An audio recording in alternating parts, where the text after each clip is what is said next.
Alright, Honda Winner X, ayan no. Okay, sila sir na dumayo po rito sa shop. Nagpa-install po ng all-in package siya, number 5 po no. Which is Pia horn, mini driving, andito na po no, sa may tipos. Okay, ayan po. Tapos yung ating combo lights, rapid horn, horn switching, stock to loud. Ayan, yung headlight ni sir, magpapassing na po yan kasabay ng headlight no. Pagka nagbusina, sasabay din po yan mga sir. Okay, try natin no. Ang busina, loud horn. Okay. Ayan. Check po natin yung mga wirings na kinabit natin mga sir. Dito, naglagay po tayo ng domino switch. Original po ito mga sir, hindi po ito replica. Metal po siya. Okay, mamaya i-mount po natin yan dito no. Tapos yung ating passing switch, ayan, naglagay tayo ng bullet socket para sa plug and play po ng wirings. Hindi na po ma-hassle no. Pagka magbubukas tayo ng head cowling, hindi na po tayo mahirapan magkakat ng wire. Plug and play po siya. Tapos yung ating horn switching, kagaya po kanina, tinesting natin no. Lahat po ng nabanggit na switch, sama-sama po sa isang harness. Ito po yan. Okay, ayun no. Baba po yan, umikot yung chassis, tapos original Pia horn, dalawa po yan. Lahat po ng nabanggit natin na wirings mga sir. Ayan. Dumiretso po yan dito sa ating power module. Okay, ito po yung stock na wirings ng Honda Winner X no. Ito naman po yung gawa natin. Okay, yan no. Kung mapasin yung mga sir, wala po masyadong similarity no. Talagang halos parang stock na stock pa rin po yung ginawa nating wirings mga sir. Ganyan po tayo mag-wirings dito. Hanggat maaari, kino-compress natin lahat no, para magmukha pa rin stock. At the same time, malinis, walang pansit-pansit, para in case magpagawa tayo sa mga mekaniko, hassle free po no. Hindi po sila mahirapan na kasi may mga times po na marami pong wirings no na naka-expose. Kaya mahirap minsan mag-PMS. Dito, malinis na malinis po yan. Okay? Ayan. Sa power module natin, siya po yung distributor, no? Magmula rito sa ating battery, papunta ang trigger natin sa mga switch. Ayan. Papunta na po ng power module. Siya po yung distributor, and then papunta na ng output. Okay? Yan po yung configuration ng wirings natin, mga sir. No? Wala na po tayong makikita mga hono ng relay po na nakakabit po rito, no? Nagpapasikip pa. Andito na po lahat yan. Okay, sa isang area. Denso po yan, ano? Made in Japan, kaya matibay talaga. Marami na tayong customer na ito pong gamit. Hanggang ngayon mga sir, 5 years ago, all goods na all goods pa rin, no? Ang kagandahan pa rito, just in case na magpalit man tayo ng Pia horn, ng mini driving, ng mga switch natin, hindi na po natin to kailangan rewirings. Okay? Since na wiring isa po natin, fix na po yan dyan, plug and play na lang po sa busina, MDL, ready to use na agad. Same features, may combo, may rapid, may passing, ayan, gagana po lahat, ready to use na agad. Okay? Ayan, pag may ganito po tayo mga sir, hindi tayo magkakaroon ng fluctuation sa kuryente. Okay? Maganda pa dyan, lahat po ng wirings nakahinang po yan bago natin balutan para mas maganda yung daloy ng kuryente, no? Tulad kanina mga sir, talagang purasado po yung busina, no? Malakas. Okay? Hindi po siya pigil dahil nakahinang po yan. Tapos, lahat ng ginamit natin na wire dyan, pang automotive na. Ito, output po to ng mini driving. 3 wires po, no? Okay. Ayan.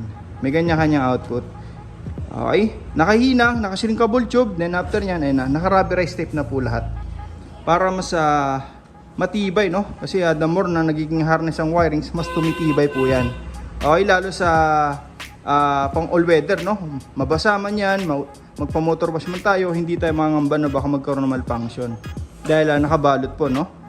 Okay, ayan. Kung sakali, no, magpagawa tayo sa mga mekaniko katulad ng sinabi natin kanina, matamaan man ng tools, hindi po yan basta-basta masusugatan. Okay, ayan, hassle free po para sa kanila. Ayan, no? Ngayon, tatakpan na lang natin to, ikakabit natin yung mga pairings, tapos testing na natin, no? Okay. Ngayon, natapos na po natin, no? Honda Winner X. Ayan, no? Okay. Nagpa-install po sila, sir, ng all-in package natin, no? Which is mini driving, Pia horn, combo lights, horn passing, horn switching, rapid horn. Ayan, sir, paupo ko na itong MDL mo. Ayan, no? Naglagay tayo ng passing light, no? Sir, passing light ako dyan. Ayan, no? Sa passing light mga sir, kung mapapasin nyo, hindi lang po mini driving yung umilaw, no? Sumasabay po dito yung headlight. Sa pa sir, ay Iyan po yung difference ang gawa natin sa iba. Usually pagka nag-passing, MDL lang po yung umiilaw. Pero dito sa atin, pag tayo po yung gumawa, sumasabay po yung headlight. Ang maganda pa dyan, pwede pa rin tayo mag-hilo ng headlight nang hindi sumasabay yung mini driving. Pwede rin tayo mag-hilo ng MDL nang hindi sumasabay yung headlight. Pero pag nag-passing, automatic sabay po lahat yan. Ang purpose natin, kaya pinagsabay po natin, no? Para in case na nag-high tayo ng mini driving, usually mawawalan tayo ng passing, no? Pero dito may headlight kung magpa-passing. Okay? For example, yung headlight naman yung naka-high, meron naman tayong MDL na papalit for passing, no? Okay? Ayan. Pag naka-on po lahat, automatic, may passing pa rin po yan. Hindi tayo mawawalan ng passing light. Okay, set po off naman lahat. Passing light. Yan, no? Okay? Hindi po tayo basta-basta nagtatap ng mini driving dito sa may high ng headlight, mga sir, no? Na kapag ka nag-high ng headlight, sumasabay po yung mini driving. Hindi po ganun, mga sir. May kanya-kanya switch pa rin po yan. Pwede tayo mag-high doon ng headlight sa mini driving, ganun din, nang hindi nagsasabay-sabay. Pag nag-passing, doon lang po magsasabay-sabay. Okay? Sir, pabusina naman, stock horn. Stock horn, kung mapapansin nyo, wala pong umilaw, no? Para hindi sa magparehistro tayo, wala po tayong magiging violation. Pure stock, wala rin pong rapid. Okay? Sir, pa-activate naman ang loud horn. Yun, no? Sa loud horn, doon na po ilaw yung MDL plus headlight. Sa pa nga, sir? Okay? Ang maganda pa dyan, mga sir, hindi na po basta loud horn, no? Nag-install din tayo ng rapid horn. Long press lang natin yung horn switch, yung busina natin, magsusunod-sunod na po yan. Okay? Yan po yung maganda setup natin, mga sir. Sir, pa-high ng headlight, pa-on ng MDL, check natin kung may horn passing pa rin, no? Meron pa rin po yan, mga sir. Rapid horn. Okay, sir, pop naman lahat. Passing light. Yun, no? Okay, check natin yung mga switch na nilagay natin. Okay. Ito po yung kinabit natin na domino switch para sa high-low ng MDL. Yun, no?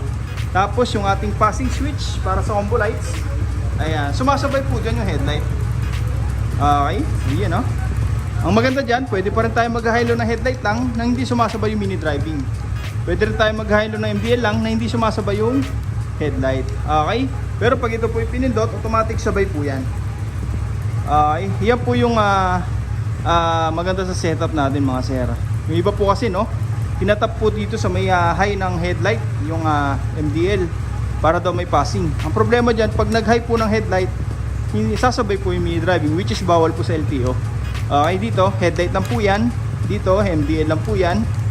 Okay, ito po yung stock headlight, ito po yung MDL. Yun, no?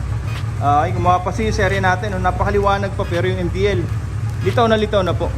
Okay, high lumens po yan ang mini driving natin. Daig pa po niyan yung mga 60 watts to 80 watts sa MDL, no? Subok na po natin yan. Okay, lalo sa dilim, no?